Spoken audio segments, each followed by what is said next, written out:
آئیے آج آپ کو لے چلتے ہیں امبر ناگ ماریا کی لازوال داستان میں۔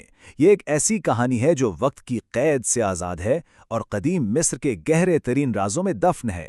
تو چلیں اس پراسرار سفر کا آغاز کرتے ہیں۔ ذرا تصور کیجیے ایک ایسی دنیا کا جہاں دریائے نیل کے کنارے سرگوشیاں کرتی ہوائیں قدیم دیوتاؤں کے قصے سناتی ہیں اور اہرام کے لمبے سائے وہ زندہ مخلوق کی طرح رینگتے ہیں۔ یہی وہ مصر ہے جہاں ہماری کہانی جنم لیتی ہے، ایک ایسی سرزمین جہاں ریت کا ہر ایک ذرہ کوئی نہ کوئی راز چھپائے ہوئے ہے۔ اور اسی پراسرار دنیا کے بیچوں بیچ فرعون کے عظیم و شان دربار میں امبر نامی ایک نوجوان رہتا تھا۔ وہ اس بات سے بالکل بے خبر تھا کہ تقدیر نے اس کی زندگی کو ہمیشہ کے لیے بدلنے کا فیصلہ کر لیا ہے۔ ایک رات جب چاندنی قدیم مندر کے کھنڈرات کو نہلا رہی تھی، امبر کا سامنا ایک ایسی آواز سے ہوا جو کسی انسان کی نہیں تھی۔ نہیں، یہ کوئی عام آواز نہیں تھی، بلکہ ایک ایسی کائناتی طاقت تھی جو سیدھا اس کی روح میں اتر گئی اور اسے ایک ناقابل یقین اور خوفناک تحفہ دے گئی: لاپانی زندگی۔ یہ صرف ہمیشہ جینے کا وعدہ نہیں تھا، نہیں، یہ تو امبر کے وجود کو جڑ سے بدل دینے والے اصول تھے۔ وہ ہر دور کا گواہ بنے گا، ہر سلطنت کا عروج اور زوال اپنی آنکھوں سے دیکھے گا، لیکن ہمیشہ تنہا رہے گا۔ اور اسی نئی لرزہ خیز حقیقت کے ساتھ امبر کو ایک خفیہ مشن پر بھیجا جاتا ہے، ایک ایسا سفر جو اس سے اس کی جانی پہچانی دنیا سے بہت دور مصر کے سب سے بڑے اور تاریک اسرار کی گہرائیوں میں لے جائے گا۔ اس کا ہر قدم اسے خاموشی اور موت کی ایک ایسی دنیا کے قریب لے جا رہا تھا جس کا اس نے کبھی تصور بھی نہیں کیا تھا۔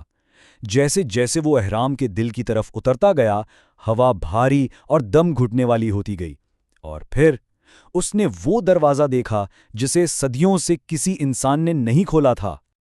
اس دروازے کے پیچھے تھی ماریا۔ اس کا حسن غیر انسانی تھا اور اس کی آنکھوں میں صدیوں کا درد قید تھا۔ جیسے ہی امبر اس کے قریب پہنچا، ماریا کی آنکھیں کھلیں اور دو لازوال ہستیاں پہلی بار ایک دوسرے کے آمنے سامنے تھیں۔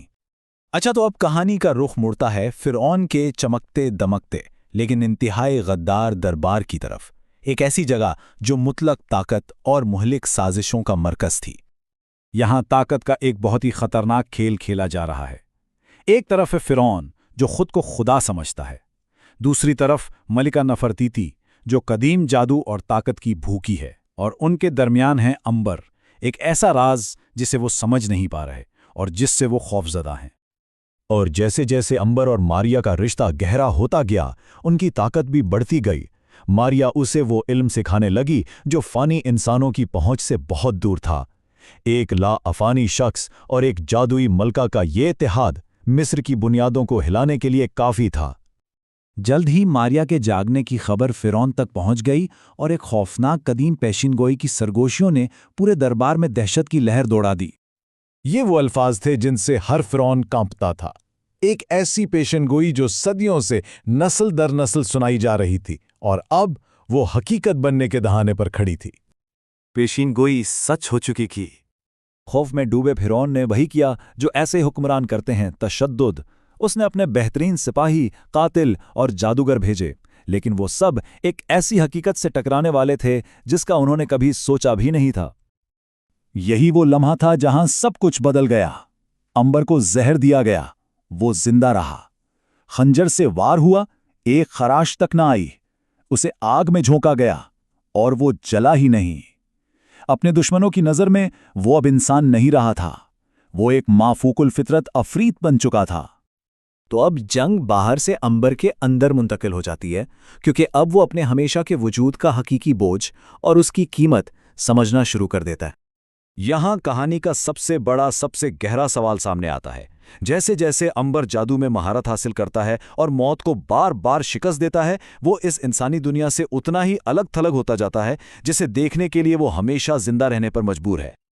اب وہ کوئی عام شخص نہیں رہا، اس کا وجود ہی ایک معمہ بن چکا ہے، ایک ایسا معمہ جو وقت، طاقت اور زندگی کے معنی کو چیلنج کرتا ہے۔ اور یہ کہانی ہمیں اسی بنیادی سوال پر لا کر چھوڑ دیتی ہے: کیا لافانی زندگی ایک خدائی تحفہ ہے یا پھر سب سے بڑی لعنت؟ اس کا جواب شاید ہر ایک کے لیے مختلف ہو، اور شاید اس کا کوئی حتمی جواب ہے ہی نہیں۔